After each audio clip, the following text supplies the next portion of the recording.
what is the level that you won't feel guilty? It's set in your head, and that is a dangerous place. This is Lisa. And this is Lana. And we are Taking care of our parents. I got some troubles and I don't know what to do. I got some worries and I'll share them all with you. Sometimes we'll talk it out, or maybe scream and shout. It's always easy when I see you through with you, 'cause we are two old friends talking to old friends. Not too old. This is a podcast about what to expect when you're not expecting it. A lot of times it just helps me know that somebody else feels that way. You are not at your best self. It's like you just didn't get back from a wellness conference. Today, we need to pack our bags Because we are going on a guilt trip. Two old friends talking to old friends. Yes. I think a good part of caregiving is feeling guilty about what you're not doing or not doing well enough. I don't know. That's how I feel. I think it is a theme and emotion that almost every caregiver feels almost all the time, no matter if you're doing a great job, a bad job. It is just always there. It seems to be prevalent. So if you're feeling that, understand that seems to be normal, but let's try to find a world where we don't. Or at least a little bit less. Yeah. And because it's not helpful. It really does drain your energy. And one of the big things I feel is that you start to feel resentful. And then that makes you feel guilty that you're feeling resentful. And it's like a teeter-totter or an evolution. I don't know what it is, but it seems like it keeps getting worse. So I think today we're really going to try to share our own stories and let us know the different situations where you feel guilty in different ways, and hopefully how we can kind of address them. Yeah. And maybe talking to you, a lot of times it just helps me know that somebody else feels that way, because then I'm like, okay, well then I'm not a complete crazy person for feeling this. A lot of the times at the end of our conversation, I'll say, well, nothing's really changed, but I just feel better that I verbalized and we talked about it, and nothing has changed, but it has helped to talk about it. Yeah, I think that's absolutely true. Yeah.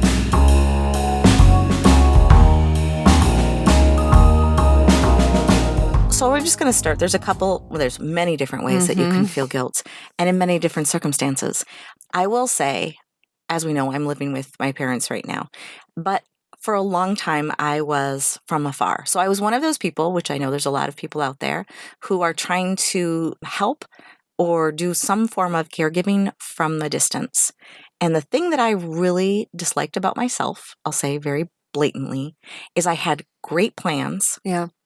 And I didn't follow through. And when I didn't follow through, I felt guilty. And the interesting thing, I know we've all listened to Brené Brown talk about the shame spiral, because guilt will help motivate you. A lot of times shame won't. Once you're in the shame spiral, it doesn't. So once I went past the guilt of, oh God, I really should call my dad, or I should check on my mom and see how she's doing, and I didn't, then I felt guilty about it. And if it didn't motivate me to make that call right then I entered this shame spiral. What is wrong with you? Oh, why can't I do this? Yeah. Your sister is doing so much more while she's there. What's wrong with you? And I'm going to quote Brené Brown again. The distinguishing factor is I feel bad that I didn't call them. And that is a feeling. I am bad because I didn't call them is a shame. And that's an identity. And so really, you have to be very careful of hearing that phrase, because if you start saying, I'm such a bad daughter, I cannot believe how awful I am, and you're using the am word, then that means you're in shame. And I'm not saying you can get yourself out of a shame spiral easily, but if you can at least identify your language, it is like a step one, and just say, I'm not a bad daughter.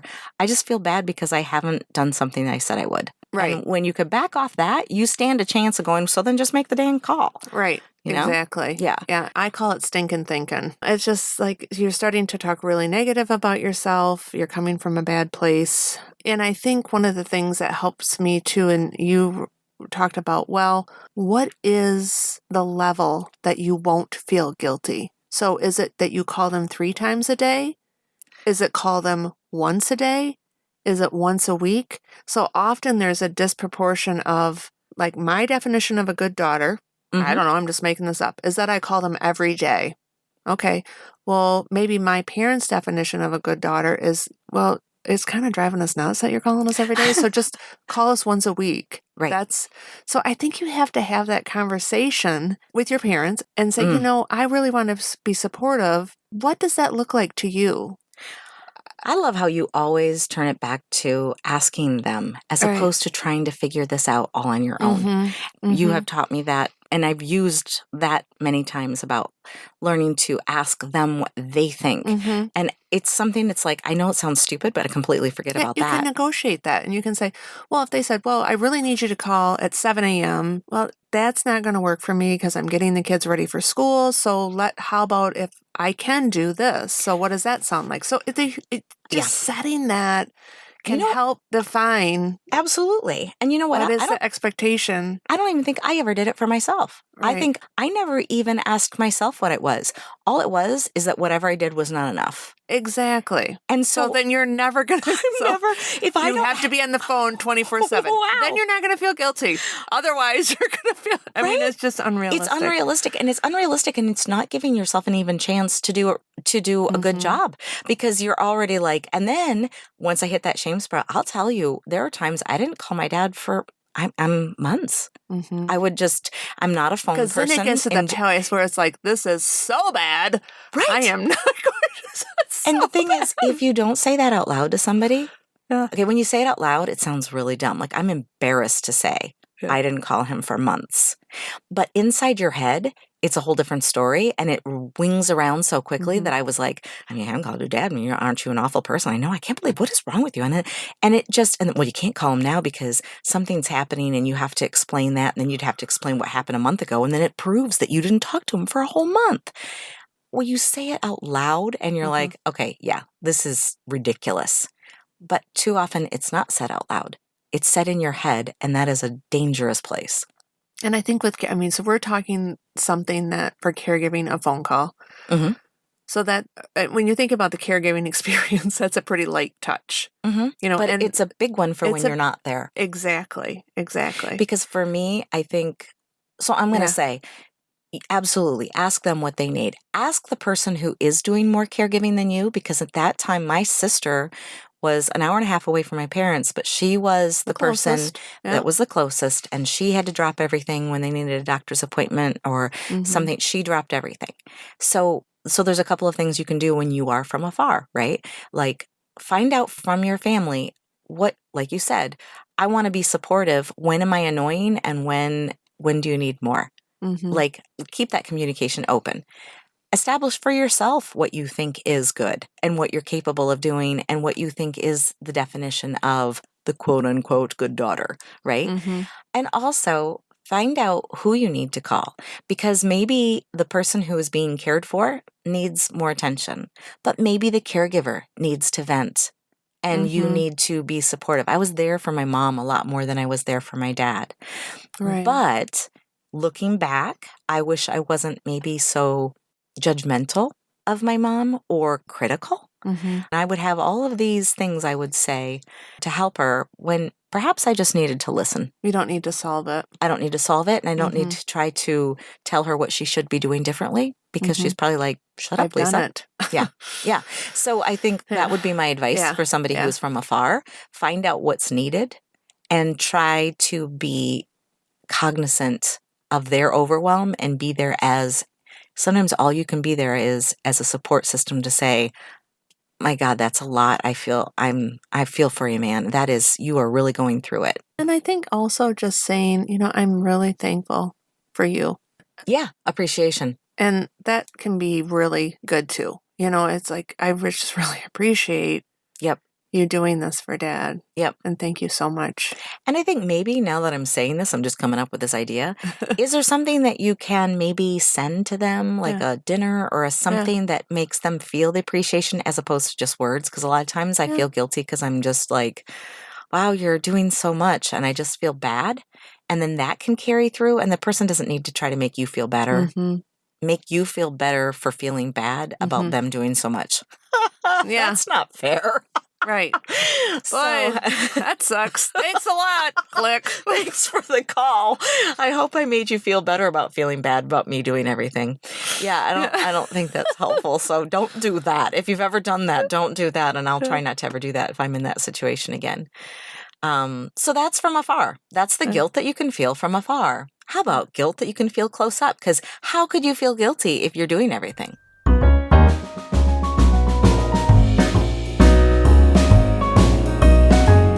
I think there is a guilt that you're, again, not doing enough. Mm-hmm. If you're doing everything and things still go wrong, you know, like I remember trying to, we're trying to prevent falls. Okay, so we removed the rugs. We did all the things. Mm-hmm. And we had a very significant fall with multiple injuries. So you feel kind of guilty. It's like, how could I have not prevented that? I've done everything. Yeah. And the long story short is bad things are going to happen. Yeah. And it's not your fault. It's not anybody's fault. It's just elderly parents are very frail. Yeah. And things are going to happen. Yeah. And so I think that's one of the guilt things is when something really bad happens. Or you might even had a thought like, oh I wish I would have, I gotta get over there and take that rug up.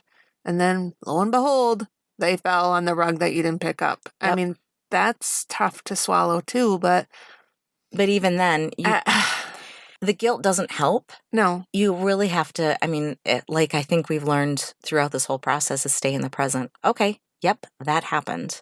Yeah. Like beating yourself up is not going to get anyone anywhere and not going to help the issue, but it is something that I think, I don't know why, but it kind of feels good in that moment because maybe it's a distraction or I don't know what it is, but that taking it on as if you should be omnipotent and all-knowing is unfair, but is not uncommon.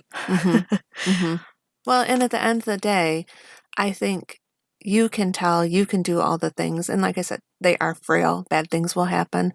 Or they may choose not to follow what you're saying. Oh, for sure. And you have to let that go too. Yeah. If there's a guilt there, it's like, I told them and they didn't listen. And maybe I should have said it this way. And then they would have taken those rugs up. And do you think sometimes guilt is like a feeling of like, I don't want to call us control freaks, but it is this idea that we have more control than maybe that we do. And I think guilt is a symptom of the fact that you are trying to control all things. Yeah, I think that's a really, really good point. And that is one of my Achilles heel is I want to control everything. I want to make it good. So that can definitely stem from that of I didn't control the situation. Wow. And now I feel guilty. So let's find other reasons that we can feel guilty. I know my big one is when I am overwhelmed and I've been dealing with a lot and I lose my temper or I get emotional. They lose their temper and I lose my temper back. And in the moment, it feels good, actually. You're having a big old vent and you're like, well, you know what? And you're doing the whole thing. And it really feels good in that moment. You let her rip. But I did have that happen a couple of days ago. And I'm not saying I wasn't justified. I'm not saying I wasn't justified, but I still didn't like that I did it. I did like that I stood up for myself when I came back into the room, but I didn't like that the sort of really angry feelings that came over me and raised voices and the whole works. So I then feel guilty over not having control over my emotions. And I hate that. But I remember one time when I had a family blow up and I was watching a YouTube video with Tara Brock, who is really amazing. If you ever want to listen to anyone who does so many good talks on so many topics, but she did one on anger, and she said that it's responding, not reacting. So if somebody comes at you, if somebody comes at you with anger, you can respond to that. If you react to that, you will usually react with the same thing they've given you. So they come at you with anger, you come back, you react, and you're like, well, you know what? Because I think I like that phrase. Responding is taking in what they're feeling without having a visceral reaction to it, and just maybe saying something like, sounds like you are really frustrated right now. And that is a response to it. Or even maybe, I'm going to just leave the room. Okay, that's a response to their anger. Right. And the next thing that she said, and when you do react instead of respond, and I had this, like, when I was listening to that, I honestly could almost feel teary right now. I was like, yeah, go ahead, tell me how awful I am. And she said, look at I'm actually teary. She said, forgive yourself because you're human. Right. And I was like, because I literally expected her to like, and when you react, it causes things to get worse and it escalates. I expected. We know that. Right. It happened. But that was like, I expected her to say that. And instead she was like, forgive yourself. And I was like, oh, I mean, honestly, I felt soothed, but I almost felt like surprised that was even a possibility, is that I could actually just go ahead and forgive myself for reacting because I'm human and we're not perfect. So yes, you can sit and feel guilty about it, but how about just forgiving yourself, saying, yeah, or going and saying, apologizing. Hey, I'm sorry I lost my temper. I was a little bit overwhelmed. Sometimes I don't even want to apologize. I just don't want to deal with it. Right. Because I feel like, you know what? There we go. I know. I was justified. And then I feel guilty. And then so it is a lot of things going on. Well, and as a caregiver, you're coming in sleep deprived, competing priorities. I mean, you are not at your best self. It's like you just didn't get back from a wellness conference for a week. I mean, this is not happening. Right. So you're coming with a short wire. Yeah. And I've noticed that about myself. There's just this, I'll call it the current of caregiving. I mean, it is always there. And so my threshold of getting angry or crying or just my emotional threshold it's like from A to B is a lot shorter than it used to be. Right. It's not A to Z. So I've noticed that about myself, and that's carried over into my work, everything. I'm just more reactive. And so on edge because there is just a shorter path now because I've got this current of caregiving just always in the back of my mind. And that's very wearing. And so you have to realize, like, I'm learning, I'm trying to do up until this point. I'm trying to do better with those things, but you aren't going to be perfect every single day and you are going to make mistakes. Absolutely. But I think that's okay. The sign that, like you're saying, that your fuse is short, I do wonder it's going to be, and everyone's take care of yourself in the process, and you're like, yada, yada, yada. I wish I could.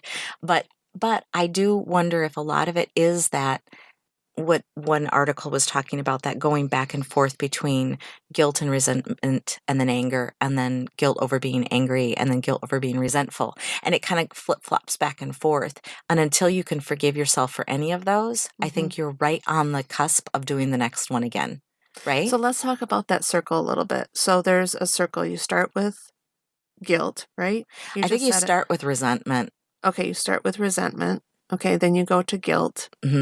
And then you go to anger. And then they just bebop around between the three. Right. So maybe it's not a circle. It's just a vicious whatever it is. And then if you don't stop that circle and say, I am going to forgive myself, and maybe you need to ask for forgiveness, which is hard to do, but I mean, maybe that can happen. And then that can stop that. Yeah, I think, and I'm not saying that exhaustion and overwhelm aren't a part of it, but I think the fuse that lights that is not necessarily exhaustion. I think it comes from feeling unappreciated or resentful that you always have to do X, Y, Z. And that's also, we've talked about this before, past and future. I think for myself, when I start saying I have done so much for him and I've done this and this and this. And how much longer am I supposed to do this? And then if he doesn't show, or if he's unappreciative in the moment, I'm already in the past and the future. So I can be lit really fast on that because I'm not in the present. So there's always that issue of past and future that is going to exacerbate that feeling of anger or resentment. And then because we're carrying people, then we jump to the guilt. Right. So I think staying present, trying to respond to the situation, and not going past to future, has to be in the present. in that moment. Yeah. Yeah. So way to unpack that. Yeah. Dear Lord. Sometimes we'll talk it out, or maybe scream and shout. Let's talk about where resentment can come in.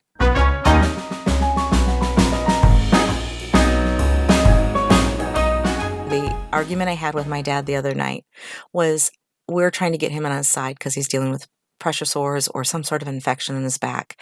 And I work really hard to make him as comfortable as possible and distracted as possible. So he's currently learning to Netflix and Hulu binge on TV shows he likes. And that's really good because it allows his brain to go someplace else other than his current circumstance.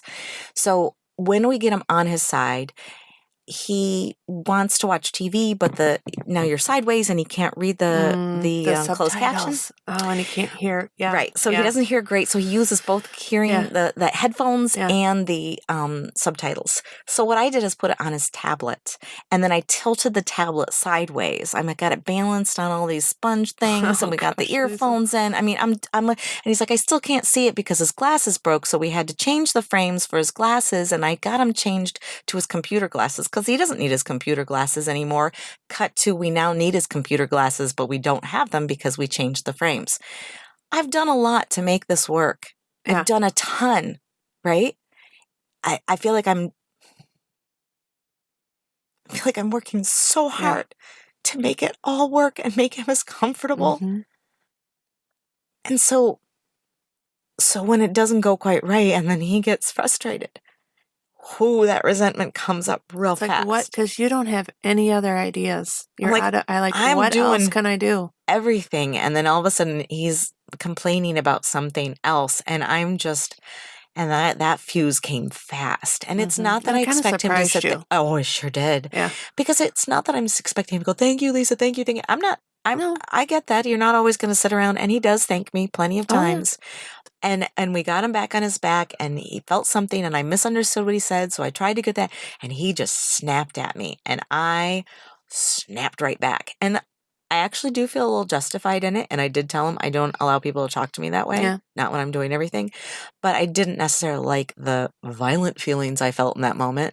I didn't like the upsurge of real anger, and that does make me feel guilty that I went there. But resentment can come from when you feel that you are doing everything possible and somebody is either unappreciative or downright negative toward you. It's hard not to feel absolutely resentful. And then followed by guilt, and then followed by anger, or in any of those circling ways. Right. Yeah. On the flip side of that, when you do feel resentful, I think it is important to say, yeah, and it is okay for me to have this feeling.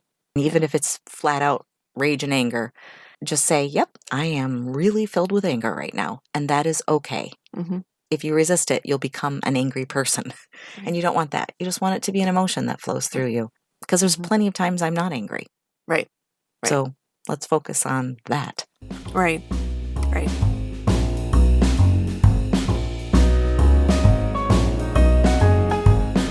The other thing we talked about is our age and what we're doing at this age of currently 52. Right. Yeah. So when I talked to the social worker and I was complaining about, I don't understand why my parents that I'm taking care of don't understand the burden of this. And she said, well, did they ever have to take care of their parents? And I said, you know what? They didn't. They died quite young. And so they've never gone through this. I think that's a lot of people. Yeah. Because my dad's parents died. I mean, unfortunately, my dad was like 23, 24 when his mom died. Which is terrible. I know. But and he did not have to take care of his parents. I know. And his father died when his father was like 59.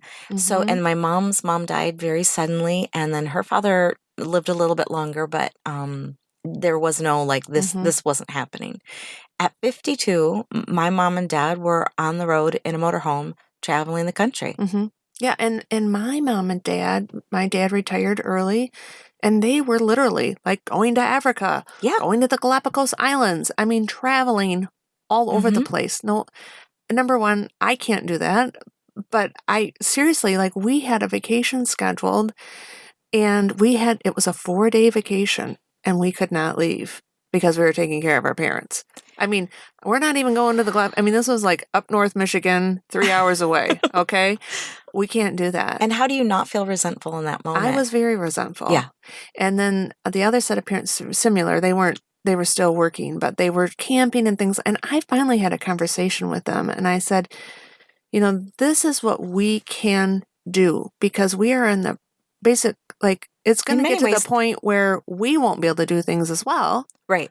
So this time in our life, we do have the money to travel, or you do have the physical ability to, but that is, in 10 years, that's not always going to be, I've already noticed I can't do like I did when I was 40. Your husband is not necessarily, he's got more joint problems than most people in their 70s. So we have a limited window here with my husband with his disability. So I said to them, like, we need to take some of this time to do some of those things that we kind of have on our bucket list. Mm-hmm.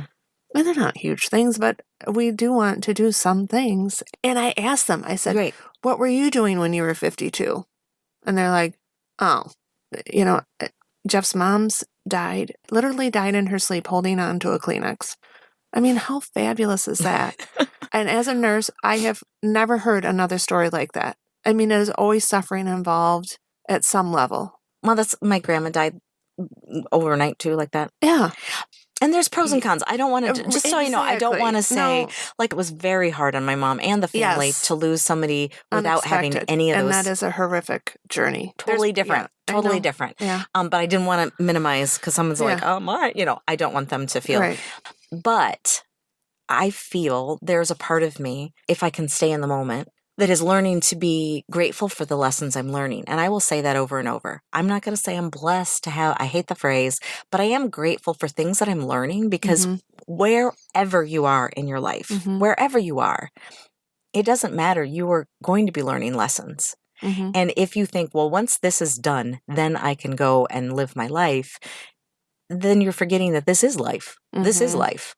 There's just expectations. I was just talking to a gal yesterday, and she said, I finally got to retire, and I had all these expectations. I'm going to travel. I'm going to do these things. And she says her dad lived to mid-90s and ended up taking care of her dad for the next 10 years. And so I think you have to be careful. So it's not one or the other. So you're retired. You have some things you want to do. You don't have to give all of that up. You have to be creative, have limitations, and communicate that with who you're caregiving, and say, I really need to do these things. Because you will get resentful if you say, I never was able. And that was the one thing, looking back, we canceled that vacation. We should have never done that. Well, you can say that now, but what was happening that was, because here's the thing, I don't want to sound glib and be like, just live your life. It's like when people say, be sure to take care of yourself and give yourself some respite. And some people are in circumstances where there is nobody else there. They don't have the money to have anybody else care for them. They don't have the options. I do wonder, two things. Do we have a confirmation bias that we're not seeing any other options? Are we not asking anybody for help? And we've talked about that before. Are we thinking that it is our job to do everything? So we have to be, I think awareness is so huge. Awareness that how you're feeling, okay? Acknowledge that those are feelings and you're allowed to have them. Awareness of maybe you're trying to control everything, right? Awareness that maybe there are people that you can ask for help. Right. So this is a situation that happened. So both parents were in the hospital with COVID, and they needed some help after the hospital. Well, no agency could take them because they have COVID, and they were still in that period, so the discharge planner is like, I got nothing, and then the other message was they got to get out of the hospital because they're not sick enough to be here. So she's feeling that as that's her job. Is to make sure. So I was like, oh, that's fine. I'm a nurse. I'll just take care of him and we'll cancel our trip. Okay. So I'm working full time. I'm doing this between meetings, trying to figure this out. And that was just the easiest path for me at that time. Like, I don't know. We'll figure it out. I literally remember saying, I don't know. We'll just figure it out. Just send him home. Okay. And we'll cancel our vacation, whatever. So then they have a social worker that comes into the home. So there's a social worker in the hospital. and then the social worker at home. And she didn't say it this way, but she's like, why did you say that? She said, that's their job. And you should have said, well, we are going to be out of town and my husband is on a medication that's immunocompromised. I'm like, he should not be around someone that's in COVID because if he gets COVID, he will get very sick because of one of the medicines. And I didn't say that. Like, I didn't communicate my needs and say, well, we are not an option because my husband will have, because I'm working full time and he can't be in the home either because he's on this medicine. And now looking back, so that's a good lesson learned. Like, I needed to pause, maybe take a half day off of work and say, okay, we got to figure this out. And we are not the answer. And boy, that just never feels like an option. No. Isn't that strange? And it was really interesting. She's like, well, why did you just say you would do it? And I was like, well, isn't that what we're supposed to do? Yeah, I didn't know I had an option to do anything about that. And then I felt bad because I'm like, here I am suscepting my husband to go. Like, oh, look, you got to feel guilty. I know. I'm like, sorry about that, Jeff. You can just go over there with 2 masks on. It'll be fine. And that's what he did. And luckily he didn't get COVID. But it was just really not a good scene there on multiple levels. Lesson learned.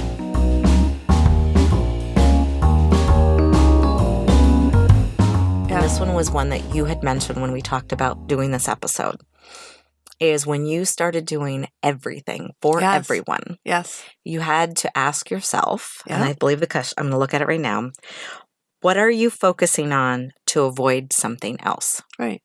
So it was at that point, well, it was hard for me to say no and I can't take care of them. Mm-hmm. So that is something that I have to work on. So I was avoiding probably that conversation and setting that limit. Mm-hmm.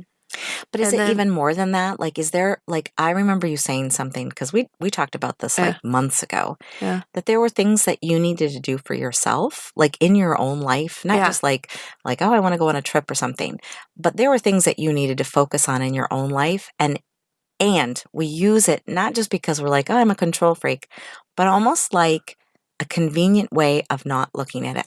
I know when I was pursuing acting and my husband, we weren't married at the time, was with me in LA.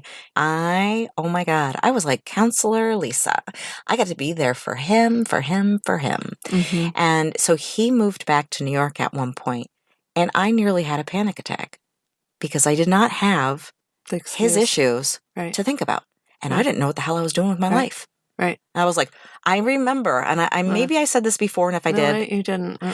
I remember the weekend he left, I would pick up my remote from my TV when I woke up and turned it on before I fully opened my eyes because I needed a distraction to not have my head thinking. Mm-hmm. For 3 days, I was like that, like in a nearly panic to think about, what are you doing with your life, Lisa?